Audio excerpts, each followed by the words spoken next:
Nós estamos aqui em mais um nosso podcast. Ei, pode falar que aqui o assunto é você.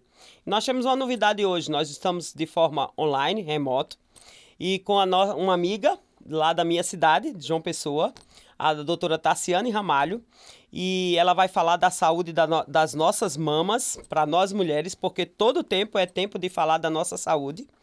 E eu fico muito feliz de encontrar você. Seja bem-vinda, Tassiane. E é um prazer ter você aqui. Eu que agradeço. Para mim é uma alegria e é uma novidade também, porque eu nunca participei de um podcast e assim, remoto. Parabéns para vocês, viu, pela organização. Muito bom. Que bom. Fico muito feliz. Você sabe que você e Dr. Walter e os meninos moram no nosso coração, né? Uma família muito amada. E nós já vamos iniciar com a nossa pergunta de praxe. Onde Deus encontrou você, Tassiane? Engraçado, Deus me encontrou no hospital. Que coisa, né? Eu tinha uma amiga que era. Eu tenho uma amiga, né? Essa minha amiga faz o curso de medicina junto comigo.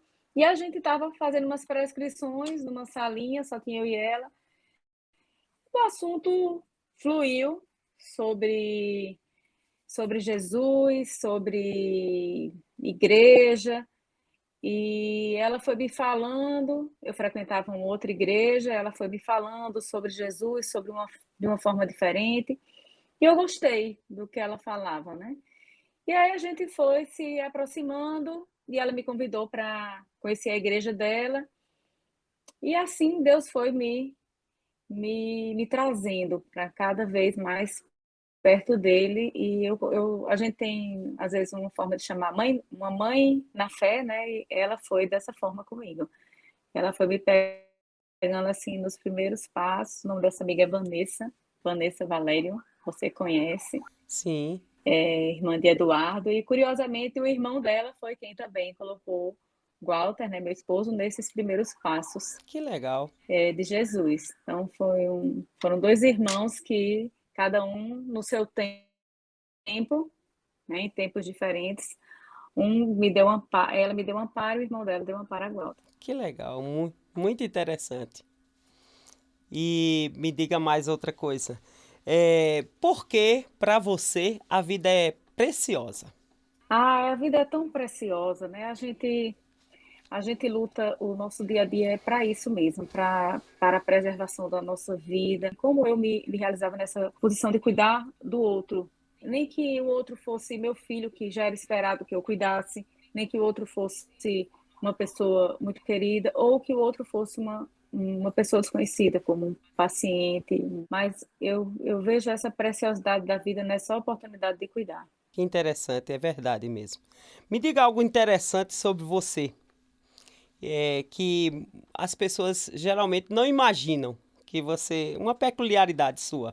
Eu sou muito tímida, É, né? Eu acho que as pessoas até me veem dessa forma, muito tímida. Mas na intimidade eu gosto de ser engraçada. é verdade. Eu me acho assim divertida, mas com as pessoas que são muito do meu convívio íntimo. No mais, eu chego a ser até mal compreendida, porque eu sou tão tímida que eu passo até meio por chata, pode passar meio por estranha, mas é timidez mesmo para estar aqui falando com você e a minha profissão me levou a situações em que eu precisei falar em público, e isso daí foi uma grande barreira que eu precisei vencer na timidez para conseguir vencer esses desafios, mas na minha essência eu sou muito tímida, É o oposto de Walter. o oposto, mas nós somos muito o oposto um do outro, nós somos parecidos nas coisas que mais nos aproximam. E nas coisas que nós precisamos de um complemento, nós somos diferentes. E aí a gente dá certo, porque quando o que ele precisa de calma, eu passo, o que eu preciso de Um impulso. um saculejo, É, ele vem, o impulso, e a gente vai completando. E nas coisas que a gente se parece, aí nessas coisas a gente se curte mesmo. isso parece muito comigo e com Écio. Ô, Tassiane, como foi sua infância? A minha infância foi muito feliz, né? Assim, eu nasci em João Pessoa, fui a primeira filha dos meus pais, E logo, muito novinha, meu pai era engenheiro. Ele se formou na época, na década de 70, então teve assim um milagre econômico, muitas barragens sendo muita a engenharia civil sendo muito requisitada. Então ele viajou, fomos para São Paulo. Minha infância foi no interior de São Paulo, até que ele resolveu voltar e eu continuei a crescer aqui. Eu sou a primeira filha de 5 filhos e eu brinco até em casa que eu sou a preferida. E eu acho que meus irmãos até já aceitam isso. E é engraçado que eu às vezes brinco com meu pai, porque eu falo para ele que eu sou a preferida dele, né? E aí eu digo assim a eles, papai, as pessoas têm uma história de dizer que você não pode ter preferência com os filhos, porque eles crescem traumatizados. Mas olha, veja, eu sou a preferida, eu não tive trauma nenhum. Ele é bem durão, ele fica olhando assim para mim como querem dizer alguma coisa. Eu digo, eu não tive trauma nenhuma e eu sempre fui a preferida. Então, assim, fomos todos muito amados. Então, hoje temos uma relação muito boa. Eu conheço o seu Arnoldo e eu sei que você é muito, muito preferida. Sou muito querida. Eu acho que o preferido já é por minha conta, mas Não, você é muito querida, realmente, é verdade. Mas ele gosta muito de Cecília, viu? Ele gosta muito de Cecília também. olha, Cecília eu perdoo. Mas Cecília já é 15 anos mais nova do que eu, né? Cecília é a menininha. Eu sou a primeira filha, aí vieram nessa sequência assim de 2, 3 anos de diferença, os 4 primeiros filhos, e aí quando a caçula, que é a Germana, a ex-caçula, tinha 8 anos, nasceu Cecília. Eu tinha 15. Pois é. Então Cecília dormia no meu quarto, eu arrumava a Cecília, eu levava para a escola, ensinava tarefa. Então, assim, ela ficou meio filha, meio irmã, aí ela tá bem perdoada, mas papai tem uma preferênciazinha assim por ela, mas ela é tão meiguinha, né, tão doce que a gente não resiste não, É verdade, é verdade. E você gosta também. Você gosta dos outros irmãos, claro, mas Cecília, você tem uma quedinha também. Também, ela sabe, e as irmãs outras todas também sabem. É, no que lhe interessava você na juventude? Qual era o seu interesse primordial na sua juventude? Eu gostava muito de ler, eu gostava muito de música, né? Eu gostava muito de música clássica, eu gosto ainda. Desde muito novinha, meus pais me Sim, colocaram para estudar piano, e minha formação de piano foi uma formação clássica, então eu aprendi a gostar. Eu aprendi a gostar de coisas que os meus colegas não gostavam, eu achava até difícil de compartilhar. É engraçado que quando eu sentava para tocar piano, né, e eu tinha que estudar às vezes 1 hora, 2 horas, né, eu não era assim maravilhosa, não, mas eu tinha uma professora que era bem rígida, então eu tinha que sentar e estudar mesmo. Uma hora, às vezes, sei. repetir o mesmo trecho várias vezes. Quando eu sentava no piano, minhas irmãs já faziam, ai meu Deus, começou. Então, eu tinha esses gostos que às vezes os meus contemporâneos, minhas irmãs principalmente, não curtiam muito não. Mas interessante é que meu pai, mesmo sendo um homem vindo do Cari, né? Ele era do Cariri.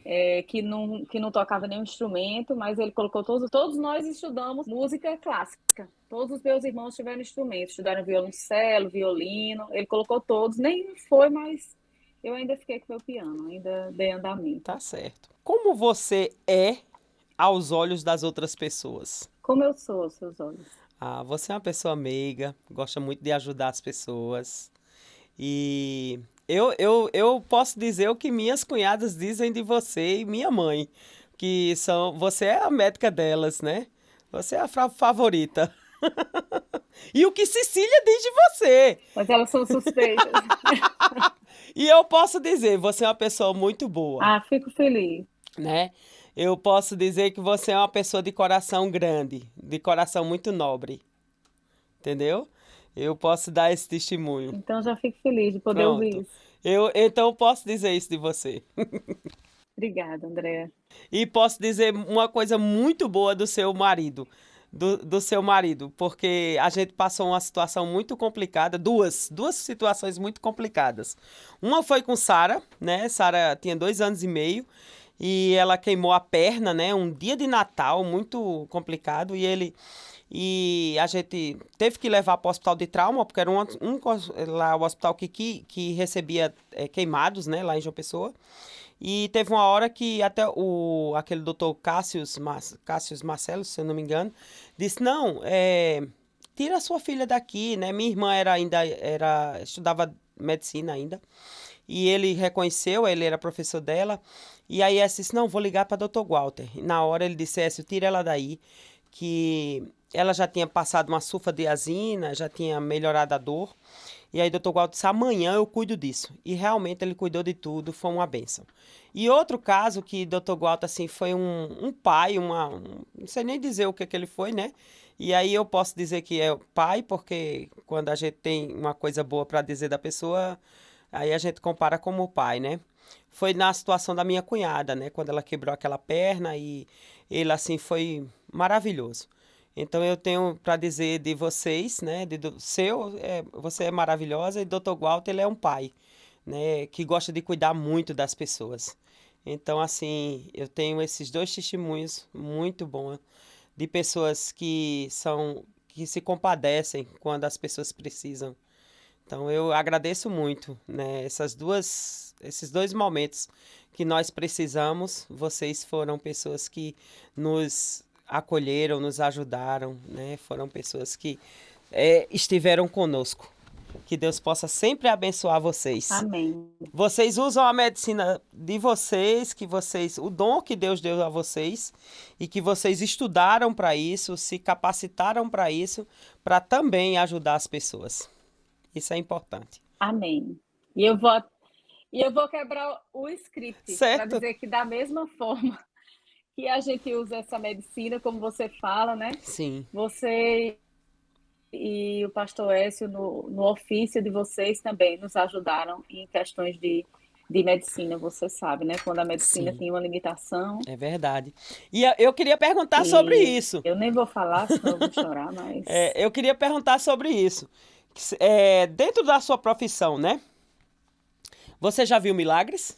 já vi Eu muitos. queria que você relatasse um pessoal, se você puder, e um que você possa relatar, assim, se você puder, né? No caso, não saindo da ética médica, mas que você possa relatar um caso. Para edificar as pessoas, você pode nos agraciar com esses fatos? Então, como médica, eu já vi alguns milagres. André, assim, situações que a gente dá um diagnóstico e a gente programa uma conduta para a Sim, paciente, mas a paciente decide entregar aquilo ali a Deus e, e apraz a Deus, sim, assim. Acontece de que Deus quer fazer daquela forma e a paciente volta que eu preciso repetir exame, preciso repetir mamografia, ultrassom, porque a lesão que tinha sido diagnosticada não existe mais. Então, eu já presenciei situações dessa forma, olha só. diagnósticos que tinham indicação de seguir um outro caminho, e a paciente me traz assim, doutora, a senhora acha que o outro no, no laudo? E eu digo, não, você acredita em mim? Eu digo, então vai dar seu testemunho.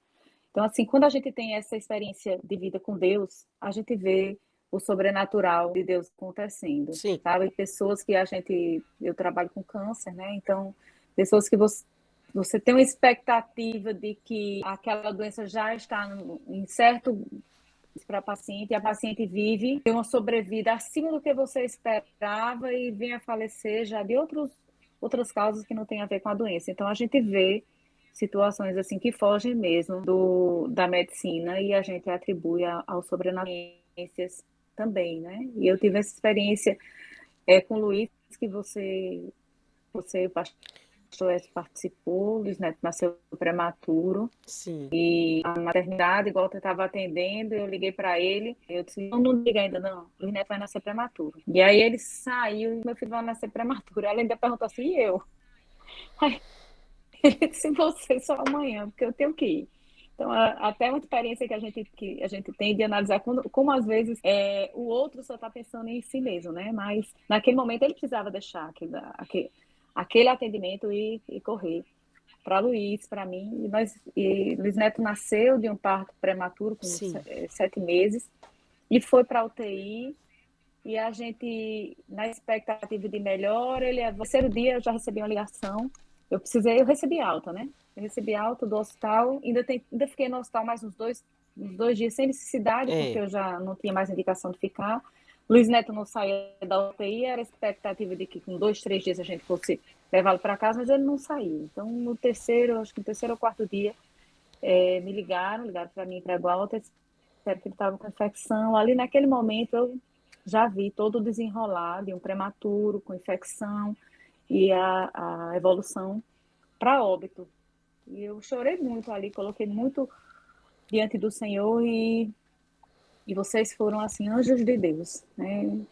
Nos visitaram todos os amém. dias em oração por mim, por Walter, por Luiz. E pequenininho, assim, a gente chegou a ter momentos de quase desesperança, apesar de que a nossa fé estava no milagre. E Deus realmente nos restituiu com 15 dias. Luiz Neto recebeu alta, bem fraquinho, bem magrinho. Amém. E Amém. eu até digo assim a ele, eu disse, meu filho, Amém. Deus tem um Amém. propósito muito especial na sua vida, porque você já nasceu enfrentando esse desafio contra a própria vida, né? É E um verdade. ano É depois ele teve verdade. Ele uma já nasceu convulsão, forte.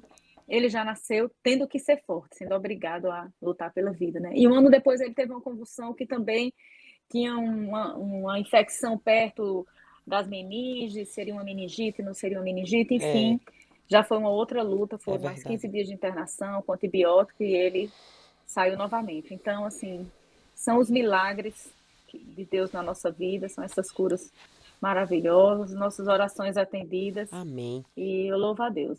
Isso é motivo de louvar a Deus e da gente estar sendo edificado pela presença do Senhor e que a gente vê dia a dia, né?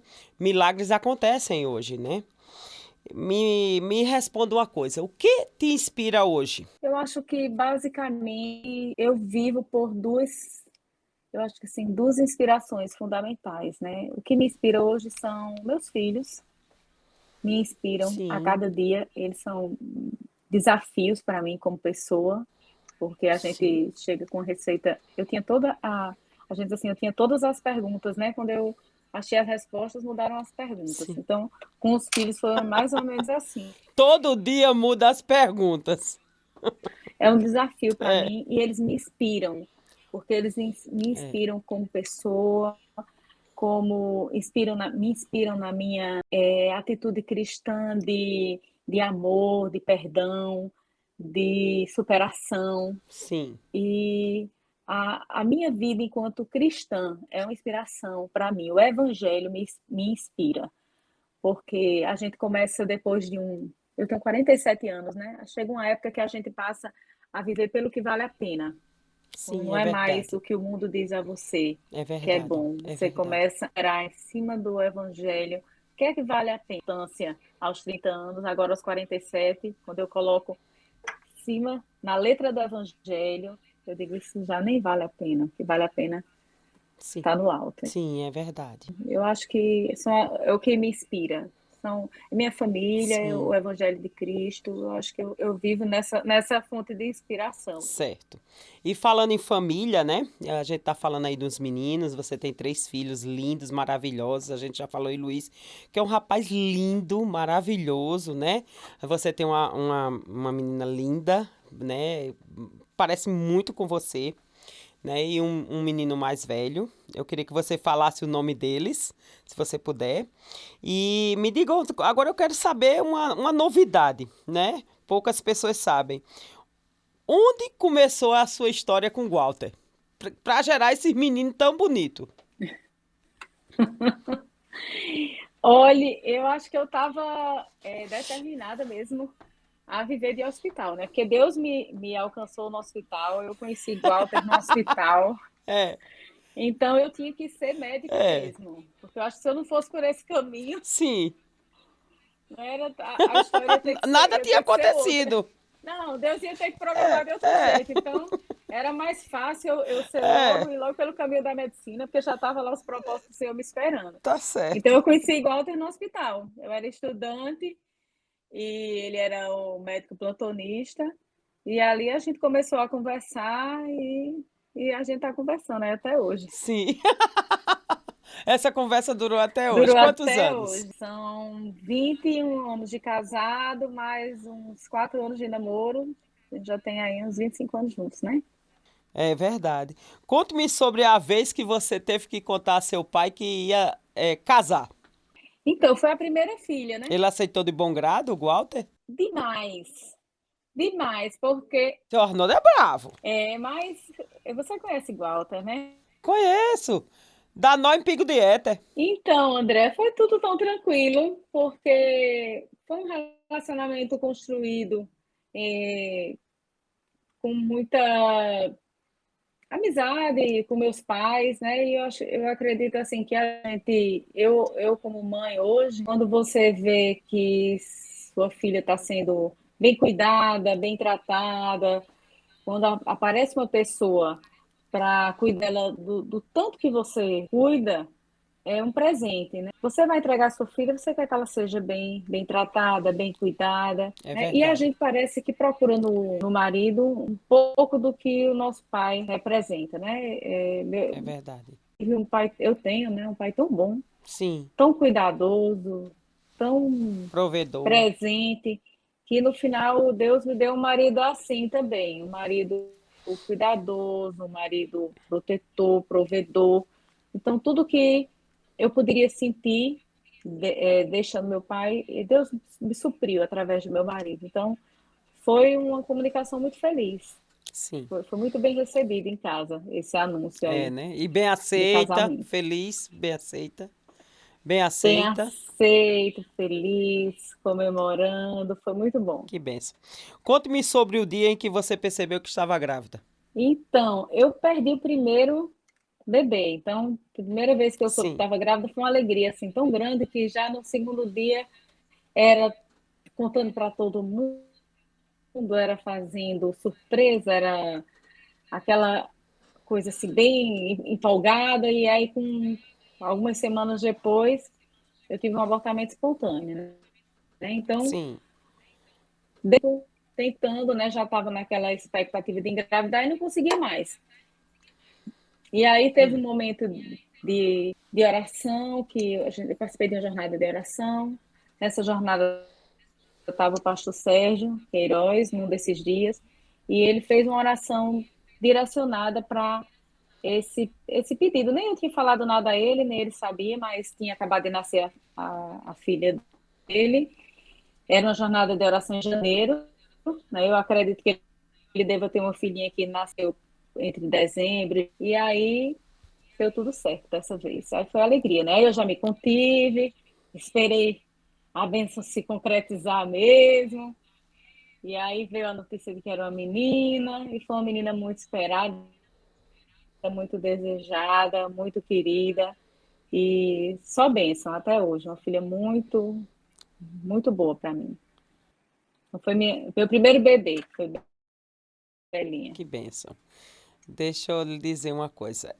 Você é médica, mas como você chegou a decidir ser médica, né? E se, né? O que que você gostaria de saber antes, né? E conhecer, antes de começar a sua carreira? Se você pudesse, alguém dizer assim, olha, Tassiana, a sua carreira vai ser assim, assim, uma instrução antes de você decidir ser médica. Você poderia dar essa dica a quem ainda vai decidir ser médico? É, eu fiquei pensando, quando você me perguntava, eu fiquei pensando pela medicina. Eu não tinha como fazer nenhuma outra área que não fosse a área de saúde. E dentro disso daí, a medicina fez aflorar em mim esse prazer que eu tenho em cuidar.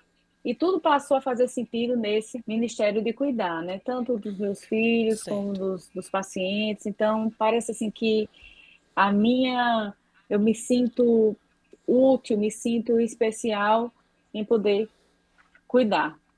E o conselho que eu dou para quem pensa em entrar para a medicina é que a gente tem que viver a medicina como um negócio mesmo. Não é só aquela coisa bonita de você escrever que a medicina é nessa missão de cuidar e de servir. Quando você entra para fazer um curso para que ele seja assunto de renda, aí isso vai lhe custar muito caro, você vai ter que trabalhar duro para que esse curso lhe dê esse retorno que você quer, que é somente financeiro.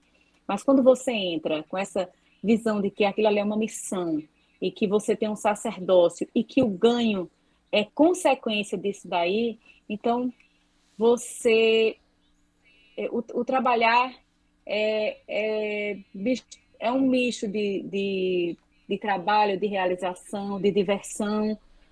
Ele fica tão mais prazeroso e sem nenhum fardo, porque você encara ali como aquilo faz parte da sua vida, é sua missão.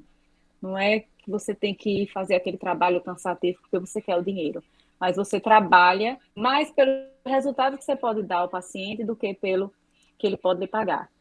Eu corro, às vezes, no último dia do mês para preencher guia, porque aquilo ali já não é a minha coisa mais importante. Então, eu meio que vou juntando aquelas guias, no último dia você não vai perder, porque o mais importante para mim estava ali na missão de servir mesmo. E aí você atende paciente que não tem condição, às vezes o paciente lhe retribui com queijo, com peru, mas para você não está ali no pagamento, está no resultado oferecido.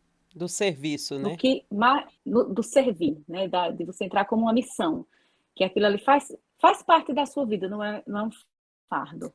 Eu vivo a medicina dessa Que forma. bênção, glória a Deus. Muito, muito bom. Agora vamos uma parte prática da sua área, que é cuidar das mamas, né? Da saúde mamária. É, em que tempo, né, nós devemos, e idade, mais especificamente, nós devemos fazer exames periódicos das mamas? As mulheres devem. E os homens também, né? Que os homens precisam também, alguns, né? Precisam fazer também exames, que não é tão comum, mas A orientação da Sociedade Brasileira de Mastologia é que toda mulher, a partir de 40 anos, faça a sua primeira mamografia, mesmo que ela não sinta nada, mesmo que não tenha nenhuma queixa, mesmo que não tenha nenhuma história na família. Fez 40 anos, deve fazer a primeira mamografia. Essa é a orientação geral para todas as mulheres. Quanto aos homens, não há indicação de fazer exames de rotina.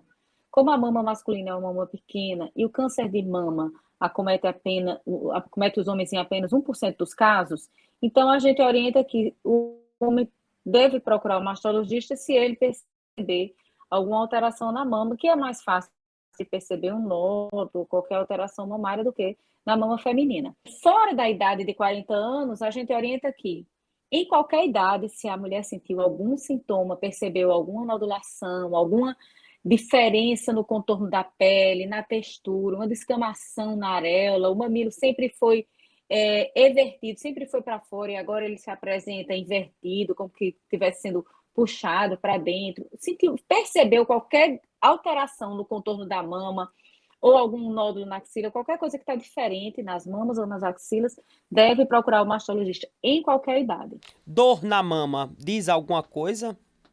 Dor na mama é um dos sintomas mais comuns entre as mulheres, porém não é o sintoma mais comum do câncer de mama.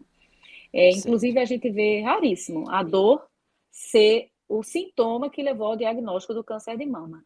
Na maioria das vezes, a dor está muito mais relacionada com a personalidade mais ansiosa, mais a estresses, a uma doença na mama, uma doença grave.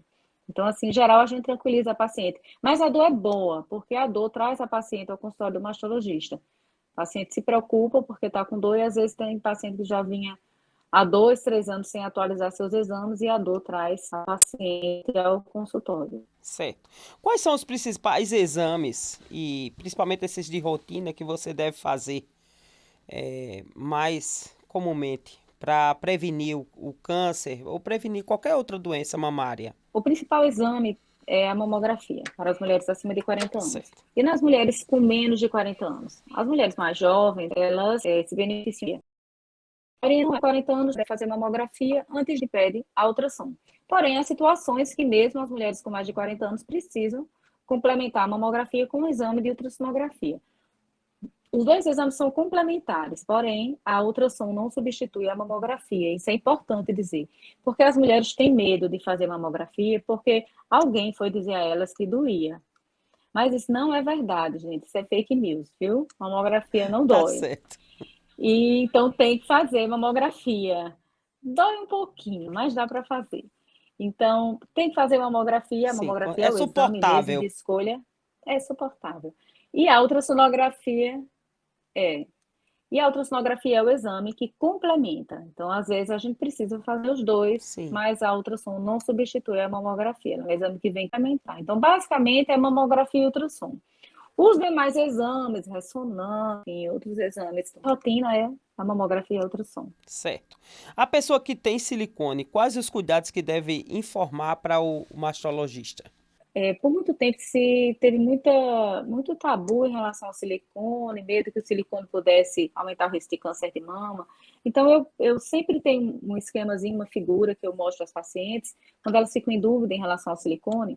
Então, o silicone é um implante mamário que é colocado por trás da glândula. Na palpação, o mastologista percebe que a paciente tem silicone. E quando ela vai fazer a mamografia, também é percebido que ela tem o implante e existe uma manobra específica para as pacientes que têm silicone. Então, elas também não têm problema de fazer mamografia. Ou seja, pacientes com silicone, vida normal. Vida normal, vai fazer acompanhamento mamográfico da mesma forma. Não precisa ter medo, porque a mamografia não vai estourar o silicone. Acredite que eu escuto essa pergunta no consultório, se a mamografia vai estourar o silicone.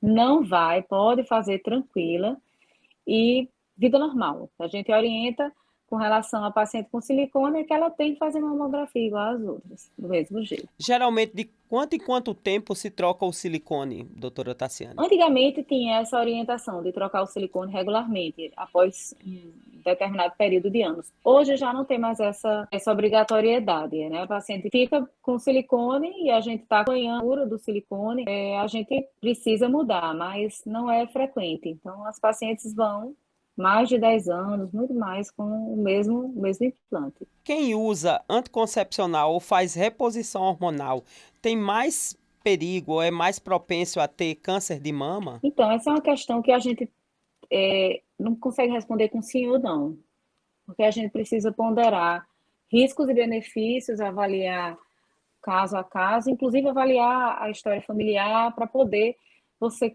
colocar aquela paciente como uma paciente de risco que está usando anticoncepcional ou reposição hormonal. Tanto os anticoncepcionais hormonais como a terapia de reposição hormonal têm seus benefícios, tanto um quanto o outro. Então, a gente tem que pesar em que paciente é risco fazer reposição hormonal e em que paciente é benefício. Então, tem que ser uma decisão caso a caso. Certo. Se você tem histórico familiar de câncer de mama ou qualquer outro câncer, mais preocupante? O câncer de mama na família é mais preocupante? O câncer de mama hereditário, ele não é o mais frequente. Veja só como o câncer de mama é uma doença interessante. O câncer de mama mais frequente é aquele naquelas mulheres que não têm história familiar nenhuma. Então, o mais frequente é o que a gente chama câncer de mama esporádico. É? Porém, nas mulheres que têm história familiar, o risco de desenvolver a doença é maior. Então, se a paciente tem a mãe que teve câncer de mama, a irmã que teve câncer de mama, então o risco daquela pessoa de desenvolver o câncer de mama é maior. Então, ela passa a ter um cuidado mais Certo. sim, especial. A gente tem acompanhamentos, a gente passa a Expressivo, acompanhar certo. de uma forma individualizada aquelas pacientes que têm história familiar. E o que é a história familiar? Que às vezes a paciente diz, eu tenho uma tia-avó que teve câncer de mama. Então, não é. A gente valoriza os parentes de primeiro grau, primeiramente. Então, se a mãe teve, se a Certo. irmã teve, que são parentes de primeiro grau. A partir daí, a A gente avó, vai.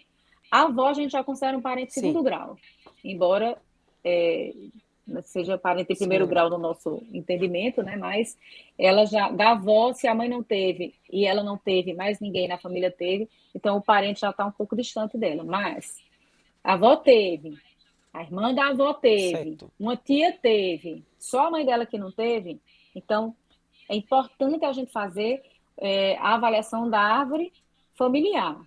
Porque às vezes a gente pergunta, a mãe teve, a irmã teve? Não, não teve nem a mãe, nem a Certo. irmã, mas A avó teve, todas as irmãs da mãe dela teve, então a gente tem que olhar aquela família com um olhar especial.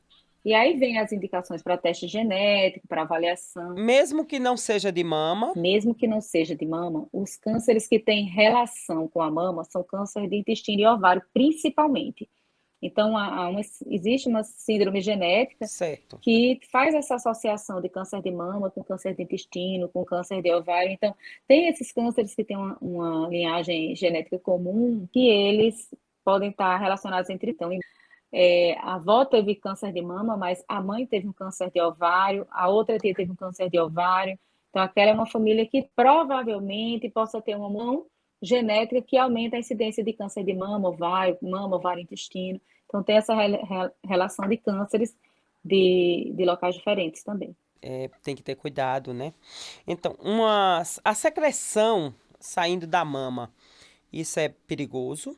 É importante a gente observar. Hoje o autoexame não talvez eu acho que você vai me perguntar isso aí mais na frente, né? Porque sempre se pergunta sobre o autoexame. Sim, O autoexame já não é mais recomendado como se recomendava antes, como sendo um método de detecção para. Então, a gente lembra da Cássia Kiss, né? Não lembra, né?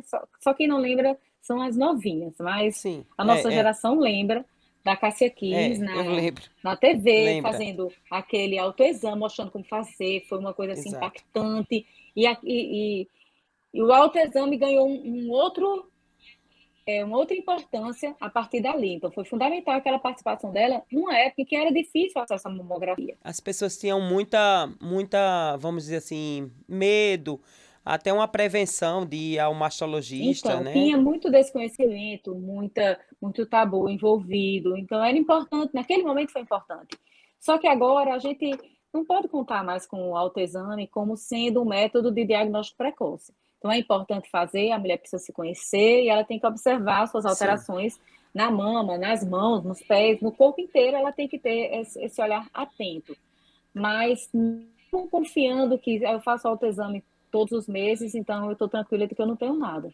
Não, quem vai trazer esse diagnóstico precoce ainda é a mamografia anual. não, Mas é sim. preciso observar. Então, alterações como fluxo, Sim, saída de secreção pelo mamilo, é uma alteração, de certa forma, comum e que, na maioria das vezes, está relacionado com doenças benignas, principalmente secreções que a gente chama multicoloridas, como esverdeadas, amareladas. As pacientes, doutora, com secreção horrível, preta. A secreção é feia porque ela achou a cor verde escura. Quando a gente coloca uma gazezinha em cima, aquela coloração verde escura, você acha tão feio aquilo e acha que aquilo é uma coisa grave. Não é uma secreção benigna. E uma secreção bem transparente, que a gente chama assim, em água de rocha, água cristalina, é uma secreção mais perigosa. Então, o que é que deve chamar a atenção na mama? Uma secreção que sai por um único ducto, às vezes quando sai em jato, uma secreção muito transparente, é uma secreção avermelhada, sanguinolenta. Então, são as secreções suspeitas. Se aquelas secreções saem por vários ductos, saem nas duas mamas, são amareladas, esverdeadas, são secreções benignas. Então, basicamente, secreções sanguinolentas, se a gente fosse dizer só uma coisa, secreções sanguinolentas são as que devem chamar a atenção realmente. certo. Me diga uma coisa, detectou-se o câncer. Que tipos de câncer mais comuns se acha no seu consultório? E vamos dizer, tô com câncer. Todo tipo de câncer se faz cirurgia hoje, se secciona a mama, se faz, né, depois se coloca um implante de mamário, como é que se procede? Hoje, o diagnóstico de câncer não é como era há 30 anos. Era uma sentença de morte. Sim, Até porque você não conseguia diagnosticar, né, nos anos 80 para trás, a gente tinha dificuldade de dar diagnóstico de câncer precoce. Eu não tinha os instrumentos para isso. Então, o câncer de mama, isso. O câncer de mama era uma sentença de morte. Hoje não, consegue detectar precocemente. A gente sabe que há 100% de chances de cura. Então, a gente pode tratar a paciente e considerando 95% na medicina, a gente arredonda até para 100%, né? Porque na medicina não tem nem sempre nem nunca, mas 95% já é uma garantia muito boa. Então, a gente consegue dar o diagnóstico de lesões iniciais, tratar a paciente ficar curada e viver o resto da vida cuidando de outras questões e a mama apenas um acompanhamento anual. Então, hoje, câncer de mama já não é uma sentença de morte, por isso a importância do diagnóstico precoce. A outra importância do diagnóstico precoce é para que o câncer também não seja um motivo de mutilação, um motivo para que a paciente perca a mama. Já não é mais assim. Então, lesões descobertas no início, a gente tem como tratar, tirando a lesão, com margem de segurança, e a paciente faz o tratamento do câncer sem precisar perder a mama. E ainda nas situações em que precise tirar a mama, a gente ainda tem a reconstrução mamária, para que a paciente vá para o centro cirúrgico para tirar a mama, mas ela sai do centro cirúrgico com a mama reconstruída. Então, a gente já vive um estágio de avanço no tratamento do câncer de mama e cada vez a gente preserva mais e aí A intenção é sempre preservar a mama. O máximo possível. Assim que possível. O máximo possível. A intenção é tratar com segurança oncológica, a maior segurança oncológica e a maior preservação. Certo. Me diga uma coisa, qual a importância da mente, a cabeça, né, do paciente que recebe um diagnóstico de câncer no tratamento? Fundamental, André. Como é que fica? Tem duas situações que não são ditas quando a gente fala de tratamento do câncer de mama, mas que são fundamentais para o tratamento. Em primeiro lugar, como você perguntou sobre a mente, então a forma como a paciente encara o tratamento, ela é importantíssima, porque a depressão, a tristeza, isso daí mina a imunidade, mina a reação do organismo e a paciente enfrenta de uma forma mais dura o tratamento da doença. Então é importante que ela tenha um acompanhamento psicológico, um acompanhamento psiquiátrico, para que a cabeça também ajude no tratamento das mamas. Então, muitas vezes eu digo à paciente, olha, a paciente está 4 anos tratada já, está bem, não está apresentando sinais de recidiva, mas ela, toda vez que vai no consultório, ela vai com medo, vai aflita, vai achando que apareceu alguma coisa, e eu digo a ela, olha, a gente já tirou a doença da mama, agora a gente vai precisar tirar essa doença da cabeça. Então é aí que a gente precisa muito da mente. E é nesse momento também que entra uma questão que a gente às vezes esquece, que é a espiritualidade. Sim. Então, a oração, ela traz um benefício, né? A ciência vai estudando isso daí, vai falando Sim. que as pacientes que têm o hábito de orar, que têm essa relação, elas têm uma resposta melhor ao tratamento oncológico. Então, isso Sim. é o que os estudos mostram. Mas a gente sabe biblicamente que a oração tem um poder de mexer com o sobrenatural. Então, Sim. as pacientes que têm fé, elas têm mais esperança. As pacientes que têm uma relação de intimidade com Deus, elas enfrentam com mais força as adversidades. Então, elas têm um êxito maior no tratamento. Então, não é só diagnosticar precocemente, não é só fazer cirurgia, quimioterapia, a gente precisa de uma mente boa e a gente precisa de um coração voltado para a oração. Para Deus, exato. É porque a gente... Para Deus. Quando aí tem, é corpo, mente e alma. Exato. Porque quando a gente tem a espiritualidade voltada para Deus e confia nele, aí a gente tem outros propósitos, né? E aí a nossa fé trabalha ao nosso favor, né? E isso é importante realmente. A mente, né, trabalhando bem conosco mesmo, para nós, e Deus trabalhando ao nosso favor através da nossa fé. Isso é importante. Tassiane, você gostaria de dizer para as pessoas que elas marquem as suas consultas? E eu gostaria de dizer às pessoas que elas fizessem as suas consultas, tanto no ginecologista, né, que é importante, e quanto aos outros médicos também, né? E também quanto ao mastologista, né, que é importante fazer sua consulta anual, né, de prevenção ao câncer de mama, né? Nós acabamos de vivenciar esse mês, que é dedicado ao Outubro Rosa, né? Mas todo tempo é tempo de fazer a prevenção ao câncer, né? Qualquer um, né? E eu gostaria de fazer um apelo às mulheres e também aos homens, né, que façam as suas consultas regulares ao médico, né? E você gostaria de complementar quanto a esse assunto de saúde? Elas têm muito o hábito de cuidar da família e vai deixando o cuidado consigo para depois. Então, eu recebo muito paciente no consultório assim, doutora, eu atrasei meus exames porque eu estava cuidando da minha família, era meu marido que estava assim, meu filho que estava assado. E eu brinco com elas no consultório, eu digo, mas você não estava cuidando da família? Então, você tem que lembrar que você é da família também. Então, a mulher às vezes esquece que ela é da família. Vai cuidando dos outros da família e acha que ela é, não é que ela é visitante ali naquela casa, não, ela É é da verdade, família também. Então, é verdade, separa esse ou aquele no futuro, não é um puxãozinho de orelha. Mas é a gente verdade, é escolhe verdade. o mês durante o ano e elege que aquele mês é o seu mês. E aí você Isso é vai para importante você ginecologista, vai alertar. para o mastologista, vai para o cardiologista, vai no dermatologista, vai ali naqueles médicos que você entende que precisa de um acompanhamento, coloca seus exames em dia, porque a maioria dos controles são anuais. Então, uma vez por ano, a gente escolhe um mês e exercício com o nosso corpo. Sim, muito obrigada pelas respostas, foram muito proveitosas. A gente entrar outra fase, né? Que a gente sempre chama aqui as perguntas ioiô, né? Se você puder responder com uma só palavra, eu agradeço, né? Quem é você no grupo, Tassiane? Você é a que cala, a que fala, a que movimenta o grupo. Aqui fala pouco. Você é ponte ou parede? Ontem, acho que eu herdei isso da minha mãe, a relevar as coisas e deixar passar mais. Isso é função de mãe, né? Eu aprendi com mamãe isso daí, essa coisa do saber viver. Tá certo.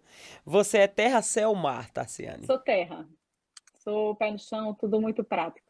Terra. Por que você tem vibrado nesses dias? A gente passou um momento muito difícil de pandemia, todo mundo isolado, mas agora, por que você tem vibrado? Por abraço, Que bom, é muito bom, não é? O abraço é muito bom. Você é otimista ou pessimista, Tassiane? otimista, sempre. O que você espera da vida? Eu espero viver muito, tenho muitos planos. Que bom. Você já matou sentimentos em legítima defesa? Acho que sim. De que você tem saudade? Eu tenho saudade dos meninos bebês. Isso é bom também, traz saudade realmente. Você é exagerada? Não, Você se considera ousada? não, acho que não. Eu sou tão discreta, tão suave. Como você lida com as dores da vida? Eu lido com humor. O que é o amor para você? É tanta coisa. E o que é a vida? A vida não dá para responder com uma palavra só, não, mas eu achei com três palavras. A vida é família, Deus e uma Ah, que missão. bom. Agora a gente tem um outro quadro que eu gosto muito de fazê-lo. É quando valorizar, aliás, é, você quantificar, né, através de dinheiro mesmo, né, quantificar ações da nossa vida, né? Por exemplo, quanto você receberia para mudar a sua profissão? Eu estou contando aqui, eu tô chegando em trilhões, mas acho que alguns bilhões já dava para mim. Aí eu saía da terra e eu ia pro mar. Então você não Ficava vai, só não ali na receberia praia. nada para mudar de profissão. Quanto você pagaria para ter uma pessoa aos seus pés? Pagaria nada. Quanto você receberia para apagar suas memórias? Nada. Quero nenhuma, pagar nenhuma, quero todas. Certo. Quanto você receberia para ficar longe das redes sociais? Eu acho que eu me vendia por pouco, por pouca coisa. Para ficar longe das redes sociais, eu acho que eu negociava rapidinho. Às vezes a rede social me cansa um pouco, Tá mas ela tem certo. sua utilidade, né? Então, olha aqui, a gente É aqui. verdade, é verdade. Bem aproveitada, ela é excelente, né? Bem aproveitada, ela é maravilhosa. Me diga outra coisa. Quanto é que você receberia para renunciar a um sonho? Eu digo assim que o valor de um sonho um sonho, por exemplo, assim, vale qualquer sacrifício, contanto que não sacrifique sua família, não sacrifique você em sua essência e os seus princípios. Então, contanto que não sacrificasse essas três coisas, eu receberia o que quisessem me dar pelo meu Tá sonho. certo. Quanto vale o exemplo, Tassiane? Valeria muito. E a sua paz? Nossa.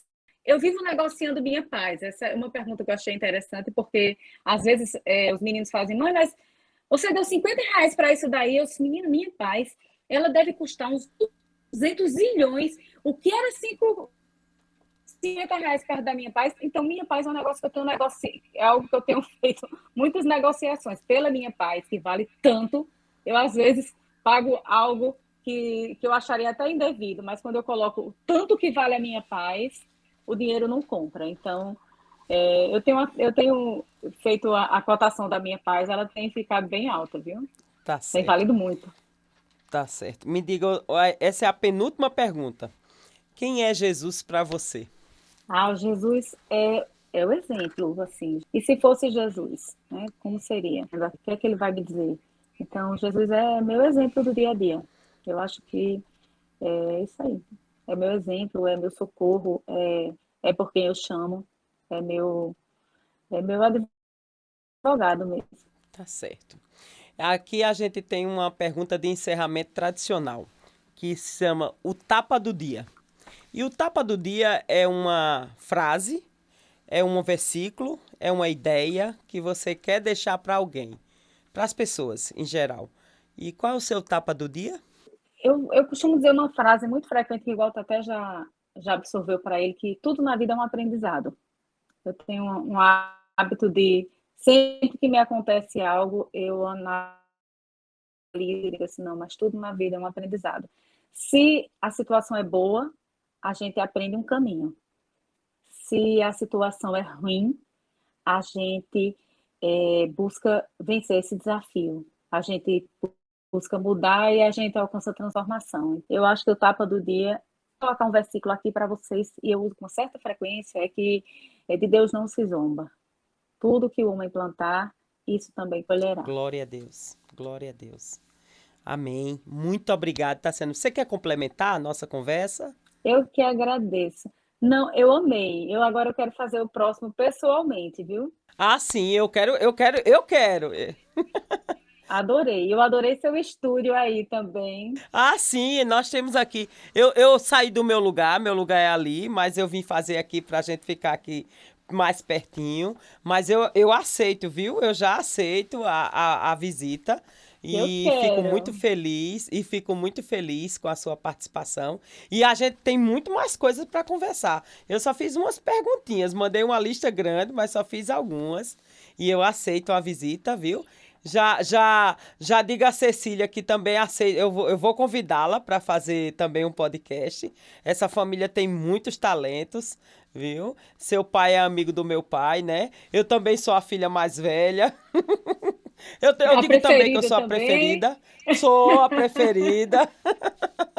Né? E próxima semana, não, a outra semana eu vou gravar com a minha irmã também, que eu ainda não tive a oportunidade de gravar com ela, mas ela tá reservando um tempo para gravar aqui. E eu fico muito feliz de estar com você. E você sabe que mora no nosso coração, você e sua família. E depois eu quero gravar com o Dr. Walter. Com o Dr. Walter, quando ele tiver um tempo, tá bom? Tá bom. Nosso muito obrigado. E você dispensou esse tempo. Que Deus abençoe você, tá? E eu quero terminar esse momento nosso dizendo que a nossa igreja ficou muito feliz com a sua visita aqui no nosso podcast e que nós temos uma programação toda especial para quem quiser nos visitar. Que Deus abençoe vocês e até o próximo episódio. Você pode se despedir, Tassiane. Isso, bem apertado, Andréa. Abraço em todos aí da igreja. Deus abençoe você, o pastor Écio e Amém. sua família. Tudo de bom para vocês. Muito obrigada. Amei a experiência. Amém. Um grande abraço, viu? Deus abençoe vocês. Se eu fosse você, eu indicava para seus amigos. O assunto foi muito interessante e um grande abraço para vocês. Até o próximo episódio.